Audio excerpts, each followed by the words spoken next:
muitas empresas que eu faço consultoria, elas têm um grande desejo de configurar um compartilhamento externo para fornecedores, às vezes clientes. Mas como que os clientes vão acessar essas bibliotecas, sendo que eu não consigo partilhar uma pasta com todo mundo? Centro de administração do SharePoint Online. Como que a gente acessa esse centro de administração? Podemos vir aqui, ó, em mais aplicativos. Na verdade já tá aqui, tá, pessoal? Administração. Mas se não aparecer aqui, clica em mais aplicativos e vai em administração. Clicando em administração, vai abrir o nosso famoso Admin Center do 365. Mas não é aqui que a gente gerencia os pontos de administração do SharePoint Online. A gente vem aqui, ó, dentro de centro de administração. Aí aqui é um ambiente que tem várias configurações do SharePoint Online. Por exemplo, aqui a gente consegue visualizar todos os sites que a gente tem no SharePoint Online. Ah, Denilson, eu perdi o acesso de um site. Eu criei um site aqui, eu perdi o acesso desse site. Você pode, por exemplo, vir aqui em administrativo. Aqui dentro a gente tem, ó, afiliação. A gente tem quem é o proprietário, membro, administradores e assim sucessivamente. Então, perdeu o acesso do site? Relaxa, respira. Ave Maria, o coração chegou a bater. Você, como administrador global, pode entrar e ajustar as permissões para que você consiga acessá-lo novamente. Mas as configurações que eu quero passar para vocês são essas aqui, ó. Compartilhamento e controle de acesso. Compartilhamento dos dados, pessoal. Eu vejo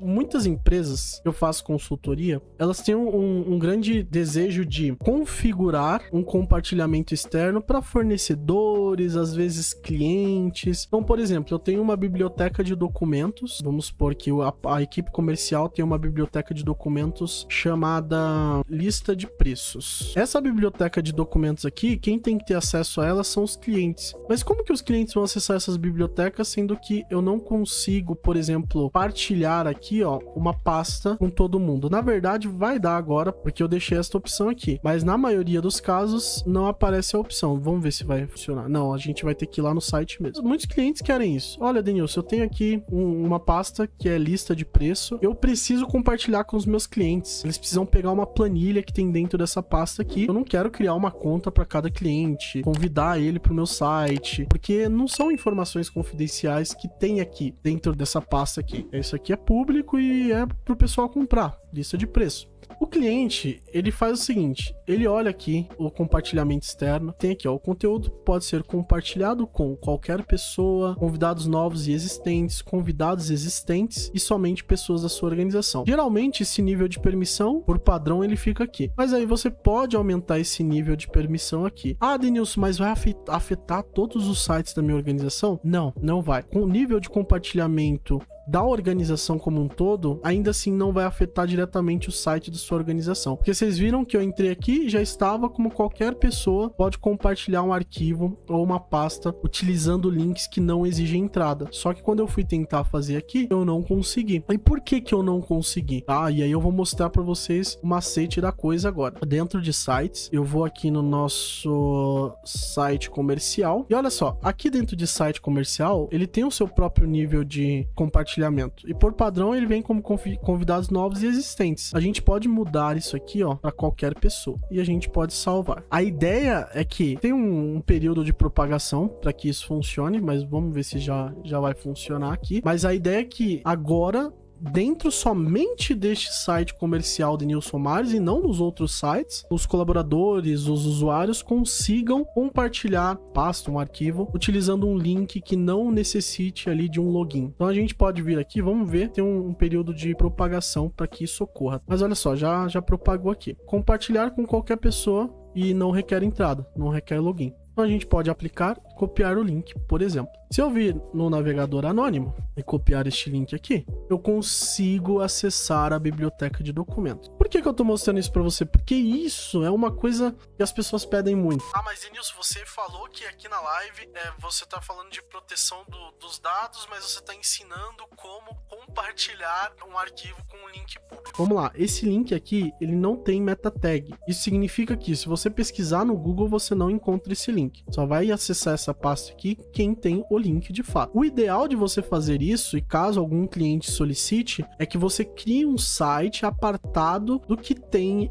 informações confidenciais, porque aí você consegue, no site que tem informação confidencial, vir aqui e deixar bloqueado para arquivo externo. E no site como por exemplo lista de preço, ou que pode partilhar com qualquer pessoa, você pode deixar aqui com esta opção marcada, e aí a pessoa só vem aqui e compartilha e gera o link. Por favor, não pule esse vídeo, não pule desculpa por atrapalhar sua aula. Mas é o seguinte, eu utilizo os 3 pilares, que é colaboração, segurança e automação, para ensinar sobre o Microsoft 365. E eu desenvolvi um curso para cada um desses pilares, 100% gratuito para você. Então você quer aprender sobre sistema de arquivos no SharePoint e no Teams, quer aprender sobre Purview, DLP, MP, que é rotulagem de dados, Defender for Office 365, parte de automação com Power Automate, com Power Apps, Canvas, tudo isso em um único lugar. Então você pode acessar cursos.denilsonmarise.com.br, escolhe o pilar que você deseja aprender e você vai receber o acesso dentro do seu e-mail. Só se cadastrar e já vai receber lá em poucos instantes. O segundo recado para você: eu sou fundador de uma empresa chamada Atentivo Technologies. Essa empresa, ela é responsável por fornecer licenciamentos da Microsoft a vários clientes finais aqui no Brasil. Então, se você aí precisa de licenciamento, seja para sua empresa ou para um cliente seu, e você quer fazer parte do Support Care Plus da minha equipe, entre em contato conosco, QR Code aqui, ó, que a gente tá te aguardando. Um grande abraço e bom aprendizado. Chama! O Vinícius colocou aqui, ó. Aqui o proprietário dos sites é a TI. Os usuários no setor possuem permissão de membro. Nesse cenário, gostaria de controlar quem pode compartilhar os arquivos, por exemplo, o gestor da área. Consigo? Então, o Felipe, a gente tem os níveis de permissão, tá? É interessante que você não faça essa permissão de membro diretamente lá no site, que você cria os grupos de segurança. Eu não sei se você está utilizando esses grupos de segurança. E aí, o que acontece? Denilson, eu quero que somente o gestor consiga realizar um compartilhamento de arquivo. Você vai lá nos níveis de segurança, cria um novo perfil somente para aquele gestor. E esses níveis de segurança aqui que eu mostrei para vocês, ó, a nível de site. Então, você pode vir aqui, ó, aí você vem em permissões do site e aí você vai trabalhar esses níveis de segurança que a gente tem aqui, ó. Então você vai vir aqui, criar um novo nível de permissão, e aí você criando esse novo nível de permissão, você vai lá e coloca somente para o gestor. Mas lembrando, tá, que o compartilhamento externo e o nível de compartilhamento, você faz isso a nível de organização, usufruindo aqui do centro de administração do SharePoint Online. Você tem o nível de compartilhamento externo tanto para toda a organização, mas por padrão, e a Microsoft deixa isso bloqueado, quando você cria um site, ele só fica nesta opção aqui, ó, que é convidados novos e existentes. E aí você tem que ir lá no site e alterar para você conseguir compartilhar, como eu mostrei agora. Essa parte de compartilhamento externo eu quis mostrar para vocês porque é uma coisa que tem muita demanda solicitando isso. Temos aqui algumas outras opções. Então escolha o tipo de link padrão. Então você não consegue deixar qualquer pessoa. Qual que vai ser o padrão de segurança selecionado também é possível. E aqui a gente tem outras configurações, né? Mostrar aos proprietários o nome das pessoas que exibiram os arquivos deles no OneDrive, e permita que os proprietários de site escolham exibir os nomes das pessoas que exibiram os arquivos ou páginas do SharePoint. Isso significa que, quando a pessoa acessar, por exemplo, a biblioteca de documentos, você vai conseguir exibir o nome de quem está visualizando aquela biblioteca sem nenhum problema, ou aquela pasta, arquivo, enfim. E aí temos a parte de links curtos também. Então, quando você faz um compartilhamento, você tem a opção de deixar aquele link mais curto. São, de fato, funções aqui que a gente tem de compartilhamento. E aí é o nível, né? Olha, eu quero deixar que esse site aqui compartilhe externamente. Esse aqui não, só vai compartilhar dentro da minha organização. Você pode fazer o controle disso. Temos aqui também, pessoal, algumas funções, algumas soluções de controle de acesso. O que eu vou mostrar aqui são controles de acesso a nível básico. Então você não precisa de um licenciamento, por exemplo, do gerenciamento avançado do SharePoint. Você tendo um Business Basic ou um Business Standard, você já consegue ter acesso a isso que eu vou mostrar para vocês. Então, o que acontece? Aqui a gente tem dispositivos não gerenciados. Isso significa que dispositivos, por exemplo, vamos supor que você tem aí na sua organização dispositivos que estão ingressados, que estão com join ali dentro do Intune. Esses dispositivos que estão com join dentro do Intune, a gente pode pode liberar o acesso do SharePoint. Ah, não tá com join no Intune, não tá em conformidade com a minha organização, eu posso bloquear. Isso é uma das opções que a gente tem aqui. Outra questão é saída ociosa, então em quanto tempo que a pessoa é desconectada ali do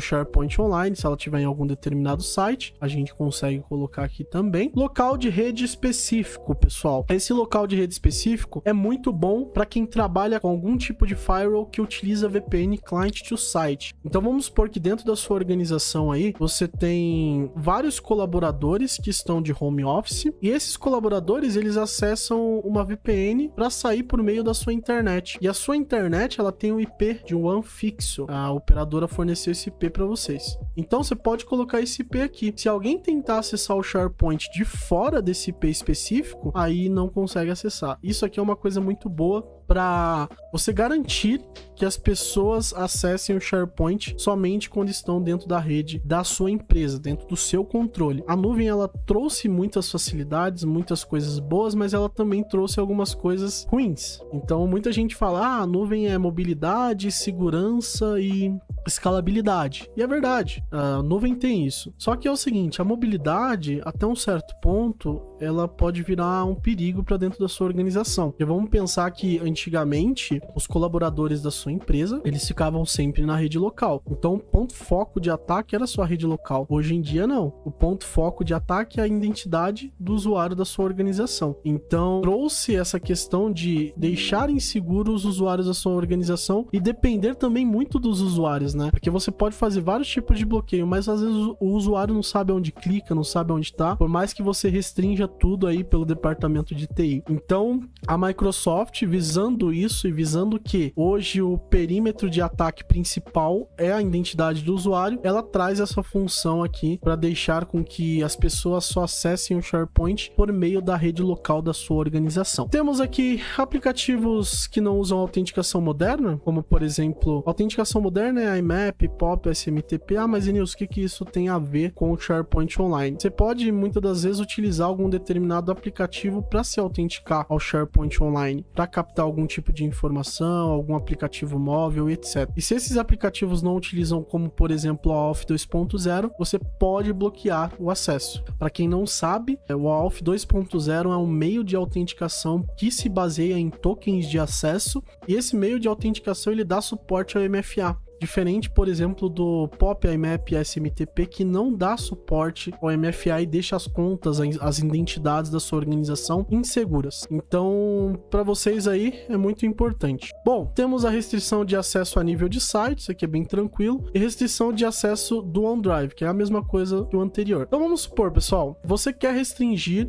que alguns usuários acessem o OneDrive da organização, o OneDrive individual. Então você criou aí 10 usuários, por exemplo, e desses 10 usuários você quer que só 2 tenham acesso ao OneDrive individual e o restante não, porque o restante às vezes está colocando informação pessoal dentro do OneDrive. Isso é um grande problema para a organização. Então você pode restringir aqui, colocar os grupos de segurança vão poder ter acesso ao OneDrive. Então essa é uma das opções que nós temos aqui. Gerenciamento de ciclo de vida dos dados. Tomar uma aguinha aqui, quem não tem garganta que aguente. Por que essas opções Pro tá aparecendo para mim? Porque eu tenho um licenciamento, que é esse aqui, ó.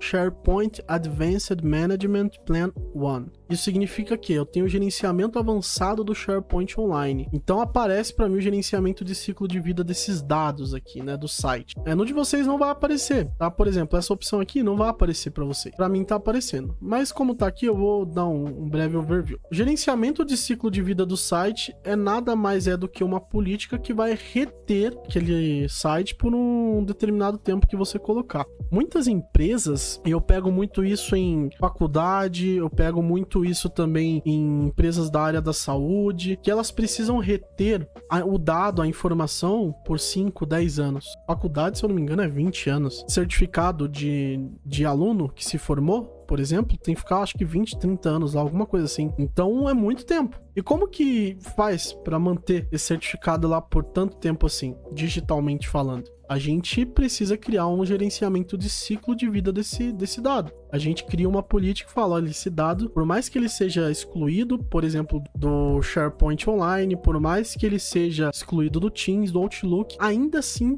eu consigo recuperá-lo. E a retenção dele tem que ficar por 5, 10, 15, 20 anos. Então, o gerenciamento do ciclo de vida do site é a mesma coisa. Eu posso deletar o site, ainda assim ele vai ficar ali para mim retido por 5, 10, 15, 20 anos. Então, isso é o gerenciamento de ciclo de vida do site. E aí, pessoal, para finalizar, eu quero mostrar essa parte aqui de configurações que a gente tem. Não necessariamente se baseia em relação a controle de acesso e compartilhamento, etc. Mas tá dentro ali do básico que vocês têm. A gente tem algumas opções aqui, é legal vocês entrarem aí e verem se essas opções fazem sentido ser modificado para vocês ou não. Mas nós temos aqui a criação do site, então vamos supor que você não quer que o colaborador da sua organização crie um site, que quem vai gerenciar e criar site é só você, que é administrador global. Então você pode proibir isso dentro desta opção. Limite de armazenamento do site. Na organização, a gente tem 1 TB como padrão. Aí vamos supor que o RH, ele tá lá consumindo 600 GB.